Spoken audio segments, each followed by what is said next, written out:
দেখো এই বাড়িতে এসেছি, এই বাড়িতে পার্সেল এসছে। তা পার্সেলটা এই যে ফ্লিপকার্ট থেকে এসছে, ফ্লিপকার্ট না মিশো, ফ্লিপকার্ট থেকে। তা ফ্লিপকার্ট থেকে এসে গেছে। তা এটা আমি এখন আনবক্সিং করলাম, করে দেখাচ্ছি তোমাদের কী এসছে। প্লাস্টিকের মধ্যে রয়েছে, দাঁড়াও। এটা আনবক্সিং হলো, দেখো এটা এখানে চাবির রিং ঝোলানোর জন্য, এখানে তুমি কোনো শোপিস কিছু রাখতে পারো, আর এদিকে কিন্তু তুমি মোবাইল বা আদার্স কিছু রাখতে পারো। এটা হ্যাঙ্গিং করা যাবে।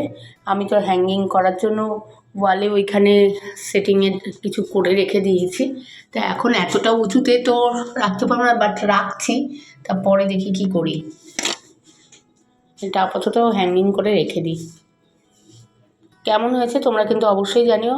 আর আমার মতন এরকম ছোটোখাটো জিনিস কিনতে বা ঘরের সাজানো জিনিস কিনতে কারা কারা ভালোবাসো, অবশ্যই কিন্তু কমেন্ট বক্সে কমেন্ট করে দিও।